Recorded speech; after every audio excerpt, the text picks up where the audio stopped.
सबको बांटा जाए, केवल मुसलमान छोड़ के। सर मुसलमान ही क्यों छोड़ना है यहाँ? मुसलमान भारत का संविधान नहीं मानता, वो अपना कुरान मानता है। वो कहता है भारत का संविधान बड़ा नहीं है, मेरा कुरान बड़ा है। इसलिए बाबा साहब डॉक्टर अम्बेडकर की फोटो भी लगाना वो अपमान समझता है। इसलिए हम भारत के संविधान, पवित्र संविधान को उसके हाथ में नहीं देंगे।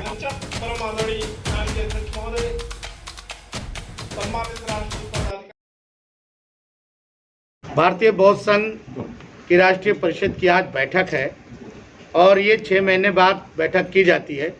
पूरे देश के प्रतिनिधि यहाँ उपस्थित रहते हैं, राष्ट्रीय पदाधिकारी भी उपस्थित रहते हैं, प्रदेश के प्रदेश अध्यक्ष, प्रदेश के संगठन मंत्री उपस्थित रहते हैं। पूरी 6 महीने का हम लेखा जोखा पूरा तैयार करते हैं कि 6 महीने में हमें क्या करना है, संगठन को कैसे आगे बढ़ाना है। इसलिए ये मीटिंग आज रखी गई थी दिल्ली में, और जिसमें हमारे आदरणीय जटिया जी उपस्थित हैं, हमारे सभी पदाधिकारी उपस्थित हैं। आज की जो मीटिंग है कि आज निर्णय लिया गया है कि संगठन को हम मजबूत करेंगे। उसके साथ साथ में दिल्ली में हमने 26 नवंबर को संविधान दिवस पर 1 लाख संविधान हमने बांटा था दिल्ली के अंदर।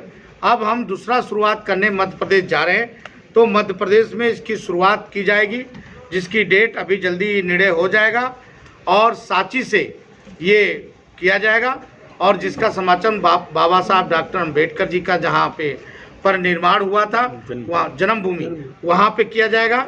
और बाबा साहब डॉक्टर अम्बेडकर के अनुयायी मध्य प्रदेश में रह रहे हैं, उनके घर तक पहुँचा जाएगा। ग्राम प्रधानों को भी दिया जाएगा संविधान, सरपंच को दिया जाएगा और सभी मंत्रिमंडल को दिया जाएगा, चाहे किसी पार्टी का हो। हमें किसी पार्टी से कोई इतराज़ उसमें नहीं रहेगी, हम संविधान बांटेंगे। लेकिन देश के प्रधानमंत्री जी ने जो कहा है, देश के प्रधानमंत्री जी ने कहा कि हर घर संविधान होना चाहिए। आदरणीय प्रधानमंत्री जी को मैं धन्यवाद देता हूं, और प्रधानमंत्री जी का जो कारवा है कि घर घर तक संविधान बंटना चाहिए, लोगों तक पहुंचे कि संविधान हमारा क्या है, हमारे भारत की प्रीमियम क्या है, हमारे भारत के संविधान में कितने अनुच्छेद हैं, भारत के संविधान को कैसे मजबूत किया जाए और हमारा भारत का संविधान कितना मजबूत है। ये देश के प्रधानमंत्री जी और गृह मंत्री जी ने ठाना है कि घर घर तक संविधान पहुँचाना है। तो भारतीय बौद्ध संघ के संरक्षक माननीय डॉक्टर सत्यनारायण जटिया जी और माननीय अर्जुन राम मेघवाल जी और हम भारतीय बौद्ध संघ ने ये भी ठाना है कि हम पूरे देश में 3 करोड़ संविधान बांटकर और लोगों तक पहुंचाएंगे, जिसकी शुरुआत हमने दिल्ली से किया है। दिल्ली के बाद हम मध्य प्रदेश होगा और मध्य प्रदेश के बाद हम उत्तर प्रदेश लेंगे, फिर गुजरात, राजस्थान लेंगे। अन्य प्रदेशों में हम 2030 तक के संविधान बांटकर उसके दिल्ली में एक बड़ा रैली करेंगे, जो रामलीला मैदान में उसका समापन किया जाएगा। सर ये सभी को बांटा जाएगा, ऑपोजिशन से लेकर के सबको बांटा जाए, केवल मुसलमान छोड़ के। सर मुसलमान ही क्यों छोड़ना है यहाँ?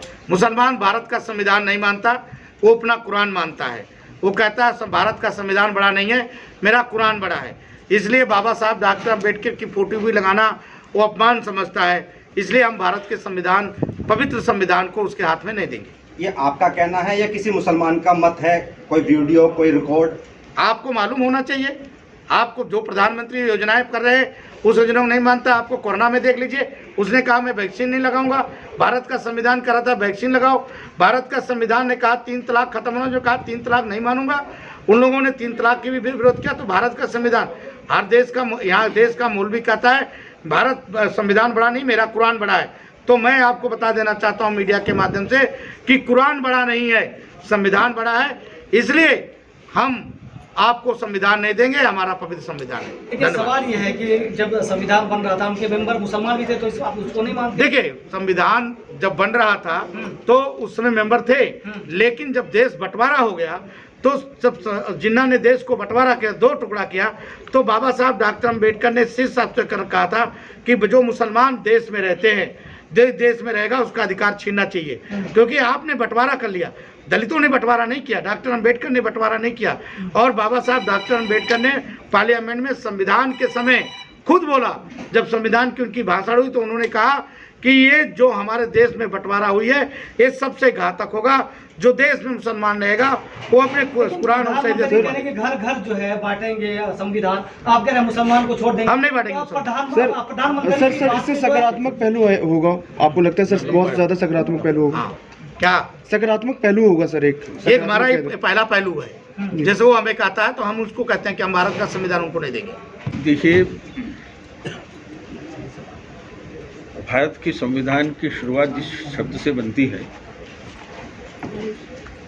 वो वी से बनती है, हम से बनती है, और हमसे बनता है हिंदुस्तान।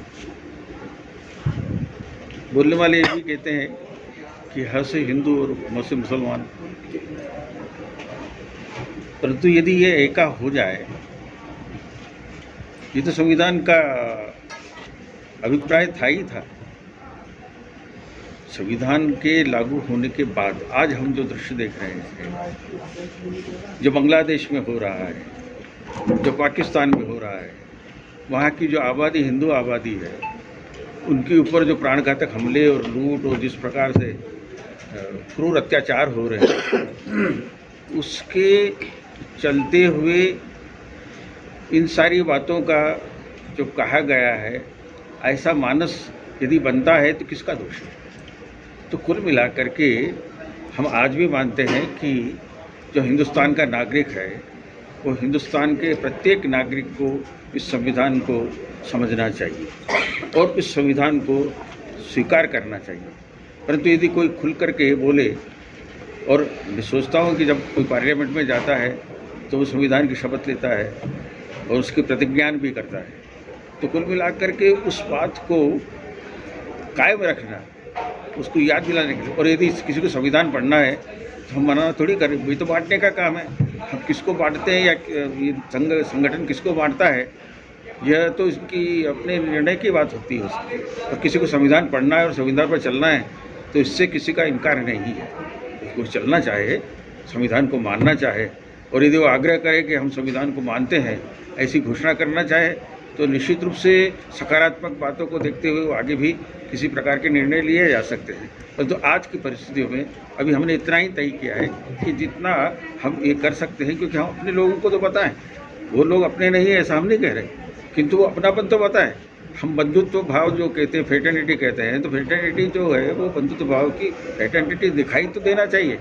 तो निश्चित रूप से हम यह भी कहना चाहेंगे कि संविधान ने जो बांध के संविधान, यानी सबको उस नियम से बंधा हुआ रहना चाहिए, क्योंकि सम शब्द लगा है इसमें, संगच्छध्वम संवद्वद्धम संवो मन्नासी जानताम, ये जो अपना वेद वाक्य है, उसी आधार पर इस संविधान का जो शब्द बन गया है, उस संविधान में सब बंधे रहें। और एक दिन ऐसा आए कि हम संविधान को एक ऐसे कि हमने सबने, भारत के सभी नागरिकों ने बजाय जाति वंश मूल ये वो सब करके, मजहब उनको छोड़ करके हमने इसको अच्छा सर्वोपरि माना है, देश इसी से चलने वाला है। तो निश्चित रूप से हम उस दिन की प्रतीक्षा भी कर रहे हैं, यही हमारा लक्ष्य है। सर, एक सवाल था, भिक्षु जी से भी है और आपसे भी है, कि वो कौन लोग हैं जो ये नारा दे रहे हैं कि ब्राह्मण मुक्त बौद्ध बिहार, और वो कौन कौन से संगठन हैं जो इस तरह के बातें बोलकर कह रहे हैं कि भाई लगातार, यानी कि ब्राह्मणों ने बौद्धों के मंदिरों पे कब्जा कर रखे हैं और वो मुक्त किए जाएं? देखो, इतिहास पे जाने की बात नहीं है। अब तो इतिहास की जो गलतियां हुई हैं उसको याद करके अपना मन खराब नहीं करना है। इतिहास में जो अच्छा हुआ है उसको याद करके आगे बढ़ना है। इतिहास हम अच्छा बनाएंगे, हम अच्छा इतिहास बनाएंगे तो निश्चित रूप से वो इतिहास अच्छा बनेगा। संबल के मंदिर हरिहंत को लेकर भी सवाल उठ रहा है कि वह बौद्ध मंदिर था या अब तो मस्जिद दिखाई जाती है, दिख रही है मस्जिद, और एक तरफ कहते हैं कि वो हिंदू मंदिर, एक तरफ कहा जा रहा है कि बौद्ध मंदिर है। देखो, ये तो सभी जानते हैं कि एक समय एक काल ऐसा था जिसमें सब मंदिरों को तोड़ करके उस पर तामीर की गई थी मस्जिदें। अब वो ऐतिहासिक बात है। सर, मंदिर बहुत बिहार तोड़ के मंदिर नहीं बनाए गए हैं। सब सारी बातें हुई है, परंतु इस बात को कहने से लाभ क्या होने वाला है? मैं उन बातों को नहीं कहना चाहता हूं जिससे देश में वैमनस्य पैदा हो, जिसमें दूरियां पैदा हो। हम ये चाहते हैं कि जो भी कुछ है समझ के साथ बात होना चाहिए और आपसी भाईचारे के साथ बात होना चाहिए। भाईचारे से बढ़कर के दुनिया में कोई चीज़ नहीं है। हमने तो अपने देश में जब कोरोना आया था तो अपने दुनिया के देशों को और उनका उपचार करने के लिए कोरोना का हम दवाइयाँ देने का काम हमने ही तो किया था। सर, आपने कहा कि इतिहास की अच्छी बातों को याद रखना चाहिए, लेकिन औरंगजेब को लेकर के भी कहा जा रहा है कि वो आक्रमणकारी था, उसके कब्र पे बुलडोजर चलानी चाहिए। आपने कहा कि अच्छे, बात क्या है कि जो कह रहे हैं उनसे पूछो, हमने नहीं कहा। ठीक है।